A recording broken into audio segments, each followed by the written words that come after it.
ओम शांति।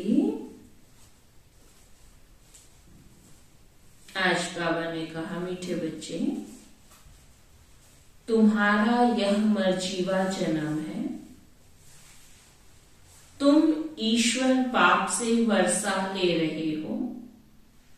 तुम्हें बहुत बड़ी लॉटरी मिली है, इसलिए अपार खुशी में रहना है। प्रश्न है, अपने आप को कौन सी समझानी दो तो चिंता समाप्त हो जाएगी, गुस्सा चला जाएगा। हम ईश्वर की संतान हैं। हमें तो बाप समान मीठा बनना है। जैसे बाबा मीठे रूप से समझानी देते, गुस्सा नहीं करते, ऐसे हमें भी आपस में मीठा रहना है। लून पानी नहीं होना है, क्योंकि जानते हैं जो सेकंड पास हुआ वह ड्रामा में पार्ट था। चिंता किस बात की करें। ऐसे ऐसे अपने आप को समझाओ तो चिंता खत्म हो जाएगी, गुस्सा भाग जाएगा। गीत है, यही बहार है। ओम शांति। यह है ईश्वरीय संतान की खुशियों का गायन। तुम इतना खुशी का गायन सतयुग में नहीं करेंगे। अभी तुमको खजाना मिल रहा है। यह है बड़े से बड़ी लॉटरी। जब लॉटरी मिलती है तो खुशी होती है। तुम फिर इस लॉटरी से जन्म जन्मांतर स्वर्ग में सुख भोगते रहते हो। यह है तुम्हारा मर्जीवा जन्म। जो जीते जी मरते नहीं, उनका मर्जीवा जन्म नहीं कहेंगे। उन्हों को तो खुशी का पारा भी चढ़ नहीं सकता। जब तक मर्जीवा नहीं बने हैं, अर्थात बाप को अपना नहीं बनाया है, तब तक पूरा वर्षा भी मिल नहीं सकता। जो बाप के बनते हैं, जो बाप को याद करते हैं, उनको बाप भी याद करते हैं। तुम हो ईश्वरीय संतान। तुम्हें नशा है कि हम ईश्वर बाप से वर्षा अथवा वर ले रहे हैं, जिसके लिए भगत लोग भक्ति मार्ग में धक्का खाते रहते हैं। बाप से मिलने के लिए अनेका अनेक उपाय करते हैं। कितने वेद शास्त्र मैगजीन आदि अथाह पढ़ते रहते हैं, परंतु दुनिया तो दिन प्रतिदिन दुखी ही होती जाती है। इनको तमो प्रधान होना ही है। यह बुलबुल ट्री है। बबूल नाथ फिर आकर कांटों से फूल बनाते हैं। कांटे बहुत बड़े बड़े हो गए हैं, बड़े जोर से लगते हैं। उसको अनेक प्रकार के नाम दिए हुए हैं। सतयुग में तो होते नहीं। बाप समझाते हैं, यह है कांटों की दुनिया। एक दो को दुख देते रहते हैं। घर में बच्चे भी ऐसे कपूत निकल पड़ते हैं, जो बात मत पूछो। माँ बाप को बहुत दुखी करते हैं। सभी कोई एक समान भी नहीं होते। सबसे जास्ती दुख देने वाला कौन है, मनुष्य यह नहीं जानते।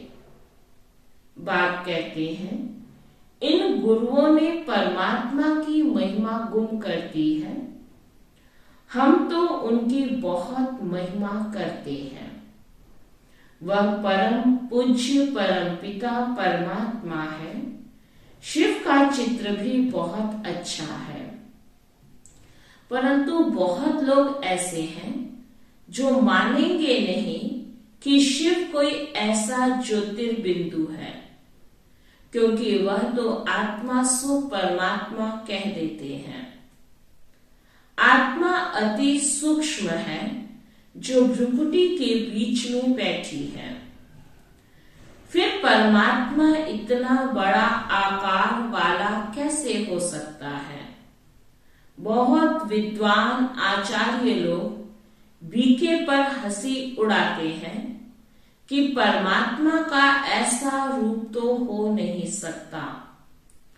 वह तो अखंड ज्योतिर्मय तत्व हजारों सूर्यों से भी तेजोमय है।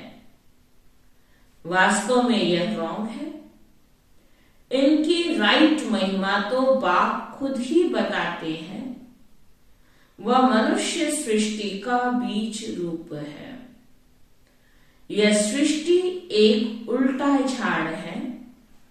सत्युग त्रेता में उनको कोई याद नहीं करते। मनुष्य को जब दुख होता है तब उनको याद करते हैं।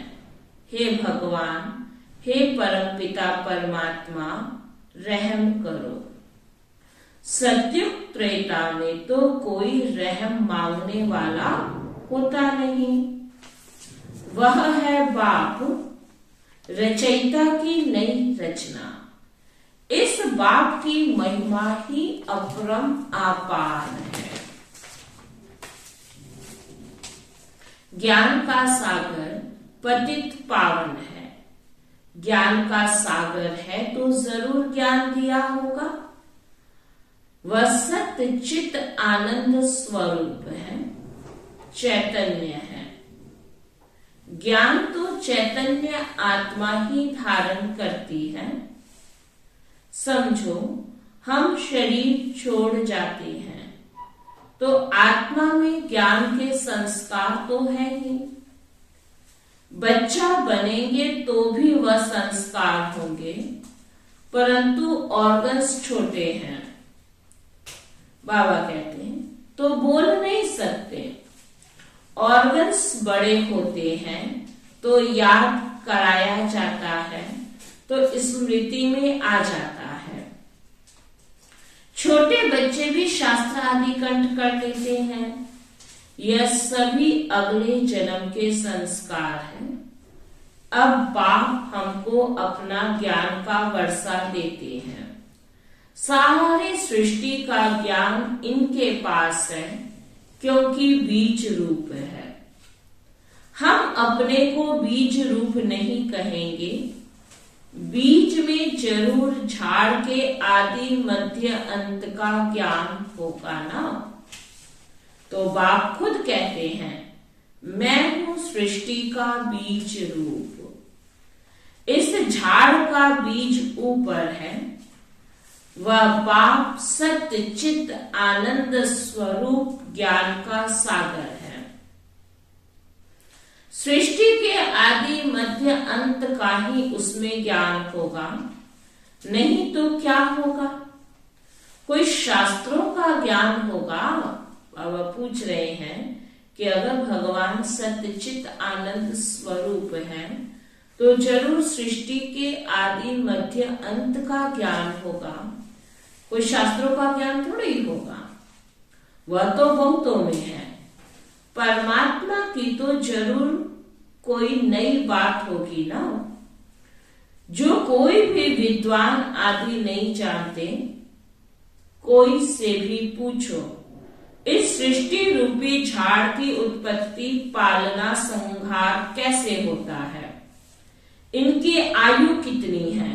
यह कैसे वृद्धि को पाता है? बिल्कुल कोई नहीं समझा सकता है। एक गीता ही है सर्वशास्त्रमय शिरोमणि, बाकी तो सब है उनके बाल बच्चे।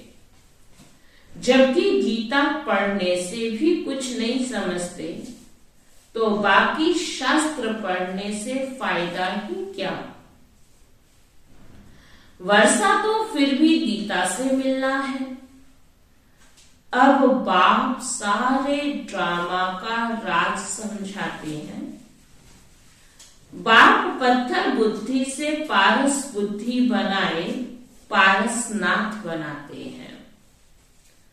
अब तो सब पारस बुद्धि बनते हैं, परंतु वह अपने को बड़े बड़े टाइटल्स देकर अपने को पारस बुद्धि समझ बैठे हैं, है ना। बाबा अब हम बच्चों को पत्थर से पारस बनाते हैं, लेकिन दुनिया वाले तो अपने आप ही अपने को बड़े बड़े टाइटल्स देकर पारस बुद्धि समझ बैठते हैं।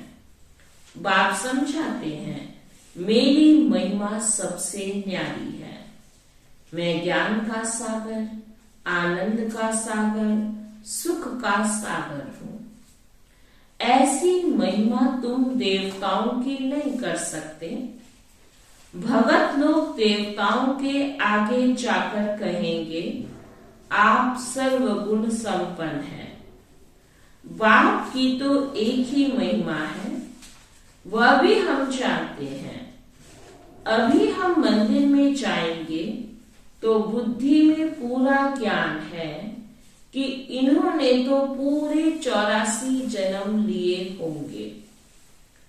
अभी अपने को कितनी खुशी है, आगे थोड़े ही यह ख्याल आता था। अभी समझते हैं हमको ऐसा बनना है। बुद्धि में बहुत परिवर्तन आ जाता है। बाप बच्चों को समझाते हैं, आपस में बहुत मीठे बनो, लून पानी मत बनो। बाबा कभी भी किसी से गुस्सा करता है क्या?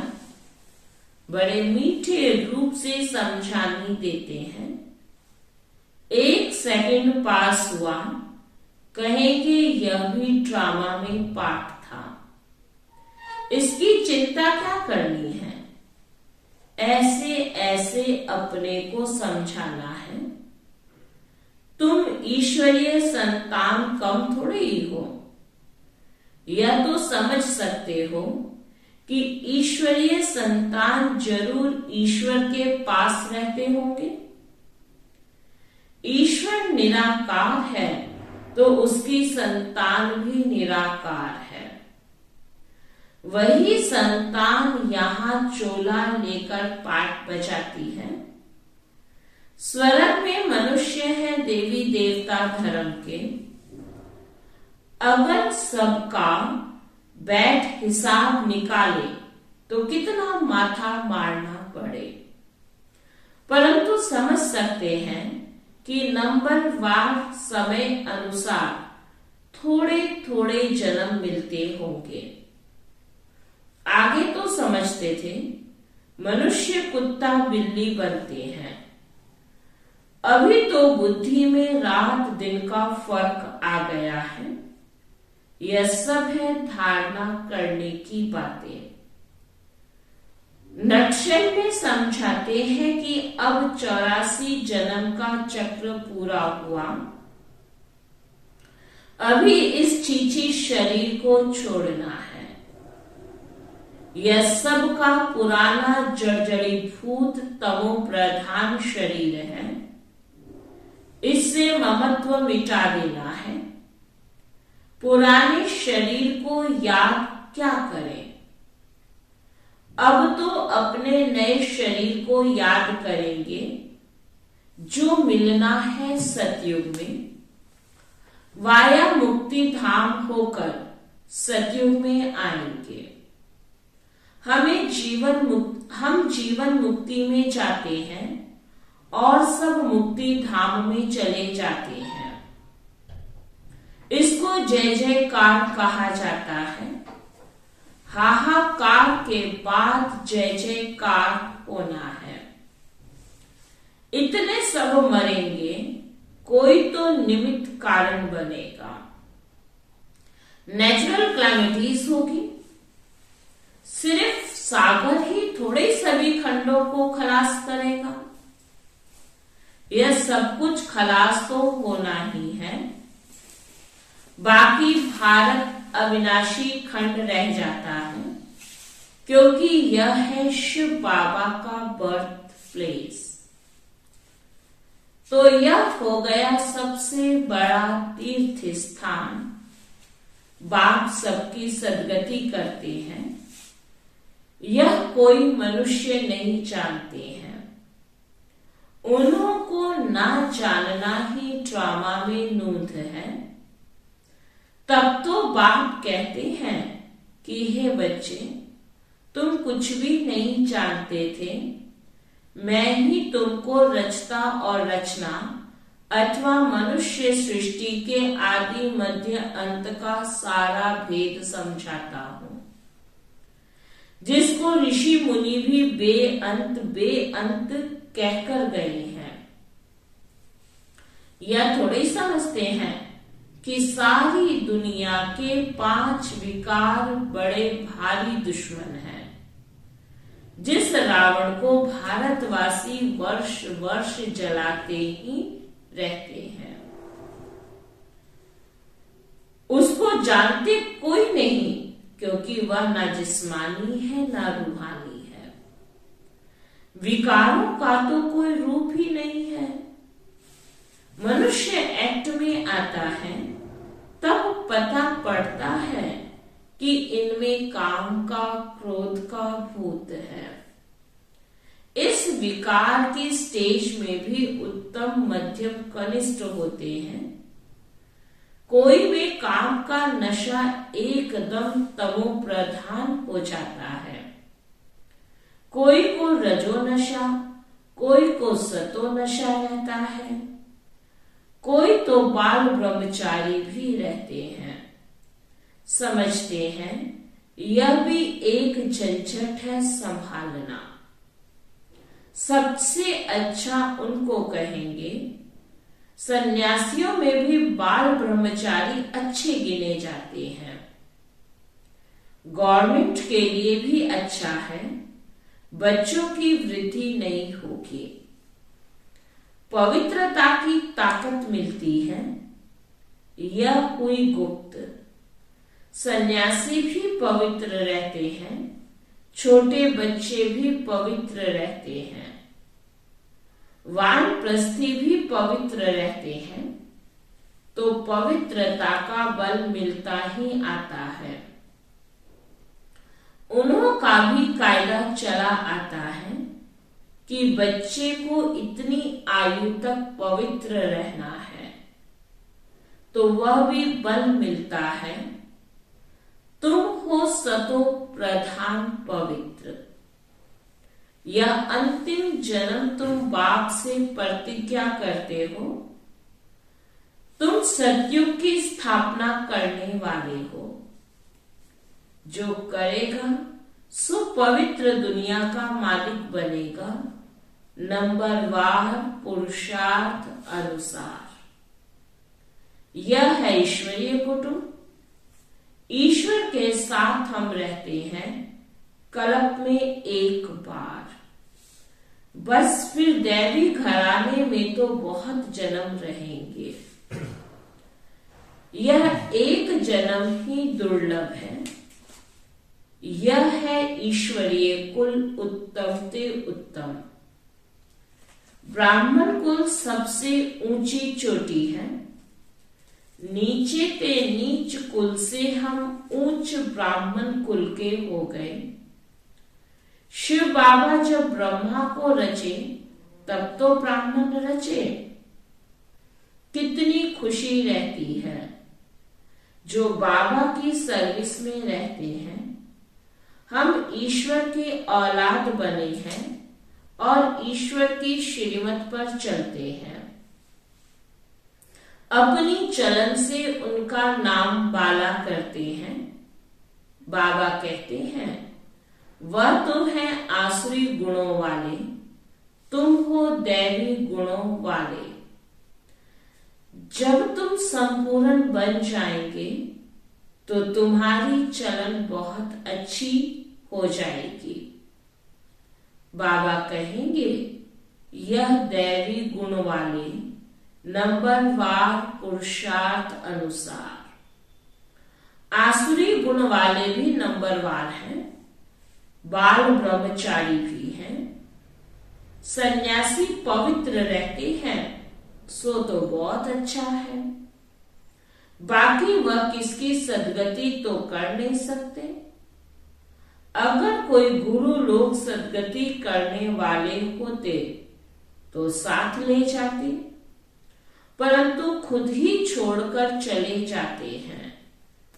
यहां यह बाप कहते, मैं तुमको साथ ले जाऊंगा, मैं आया ही हूं तुमको साथ ले जाने के लिए। वह तो ले नहीं जाते, खुद ही गृहस्थियों के पास जन्म लेते रहते हैं। संस्कारों के कारण फिर सन्यासियों के झुंड में चले जाते हैं। नाम रूप तो हर जन्म में बदलता रहता है। यह अभी तुम बच्चे जानते हो कि सतयुग में यहाँ के पुरुषार्थ अनुसार पद होगा, वहां यह मालूम नहीं होगा हमने यह पद कैसे पाया। बाबा कह रहे हैं कि संगम का पुरुषार्थ पे ही सतयुग का सारा मदार है। वहां हमें याद नहीं होगा कि हमने यह पद कैसे पाया। यह तो बाबा कहते हैं अभी पता है, जिसने जैसे कल्प पहले पुरुषार्थ किया था वैसे ही अब करेंगे। बच्चों को साक्षात्कार भी कराया हुआ है कि कहाँ शादी आदि कैसे, वहां पर शादी आदि कैसे होती है। बड़े बड़े मैदान बगीचे आदि होंगे। अब तो भारत में ही करोड़ों की आबादी है, वहां तो कुछ लाख ही रहते हैं। वहां थोड़े ही इतनी मंजिलों वाले मकान होंगे। यह अभी है क्योंकि जगह नहीं है। वहां इतनी सर्दी नहीं होगी, वहां दुख की निशानी भी नहीं है, ना बहुत गर्मी होती जो पहाड़ों पर जाना पड़े। नाम ही है स्वर्ग। इस समय मनुष्य कांटों के जंगल में पड़े हैं। जितना सुख की चाहना करते हैं उतना दुख बढ़ता ही जाता है। अब बहुत दुख होगा, लड़ाई होगी तो खून की नदियां बहेगी। अच्छा, यह मुरली सब बच्चों के आगे सुनाई। सन्मुख सुनना नंबर 1, टेप से सुनना नंबर 2, मुरली से पढ़ना नंबर 3। सतो प्रधान, सतो और तमो, तमो तो नहीं कहेंगे लेकिन सतो प्रधान और रजो टेप में हूबहू आती है। अच्छा, बाप दादा और मीठी माँ का सिकी लधे बच्चों को याद, प्यार और गुड मॉर्निंग। रूहानी बाप की रूहानी बच्चों को नमस्ते। हम सब रूहानी बच्चों की रूहानी बाप दादा को दिल व जान, सिक व प्रेम से नमस्ते नमस्ते नमस्ते जी। धारणा के लिए सार है, अपनी चलन व दैवी गुणों से बाप का नाम बाला करना है। आसुरी अवगुण निकाल देने हैं। इस पुराने जर्जरी भूत शरीर में ममत्व नहीं रखना है। नए सतयुगी शरीर को याद करना है।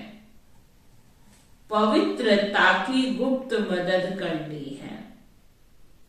वरदान है, रूहानियत की शक्ति द्वारा दूर रहने वाली आत्माओं को समीपता का अनुभव कराने वाले मास्टर सर्वशक्तिमान भव। रूहानियत की बाबा कह रहे ऐसी शक्ति हम बच्चों में हो जो कोई आत्मा कितनी भी दूर क्यों ना हो लेकिन वह भी समीप का अनुभव करे।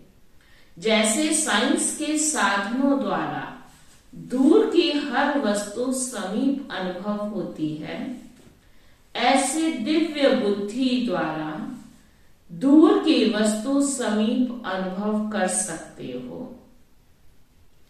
जैसे साथ रहने वाली आत्माओं को स्पष्ट देखते, बोलते, सहयोग देते और लेते हो, ऐसे रूहानियत की शक्ति द्वारा दूर रहने वाली आत्माओं को समीपता का अनुभव करा सकते हो।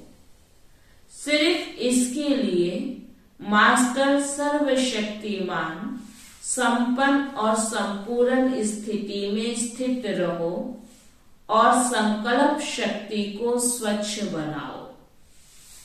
स्लोगन है, अपने हर संकल्प, बोल और कर्म द्वारा औरों को प्रेरणा देने वाले ही प्रेरणा मूर्त हैं। हमारे हर संकल्प, बोल और कर्म द्वारा बाबा कहते हैं औरों को प्रेरणा देने वाले ही कौन है? प्रेरणा मूर्त हैं। और आज बाबा का जो इशारा है, बाबा ने आज हम जो बच्चों को स्वमान दिया वो स्वमान है, मैं खुश नसीब आत्मा हूं। चिंतन करेंगे, सर्व प्राप्ति संपन्न खुशनुमा जीवन क्या है? संपन्नता की निशानियां क्या है? योगा अभ्यास करेंगे, मैं आत्मा प्रत्यक्ष फल के अधिकारी, सर्व शक्तियों से संपन्न, सर्व प्राप्तियों से भरपूर हूं। सदा इसी नशे में रहे कि बाप मिला तो सब कुछ मिला। अनुभव करें मेरे जैसा खुश नसीब कोई नहीं। मेरे द्वारा खुशी के वाइब्रेशन चारों ओर फैल रहे हैं। तो ये हमें योगा अभ्यास करना है। और बाबा का भी हम इस मास में 10 तारीख का अव्यक्त इशारा सुनेंगे। एकांतवासी अर्थात सदा स्थूल एकांत के साथ साथ एक के अंत में रहना। एकाग्रता की शक्ति से किसी भी आत्मा का मैसेज उस आत्मा तक पहुंचा सकते हो। किसी भी आत्मा का आवाहन कर सकते हो। किसी भी आत्मा की आवाज को कैच कर सकते हो। किसी भी आत्मा को दूर बैठ सहयोग दे सकते हो। अच्छा, ओम शांति।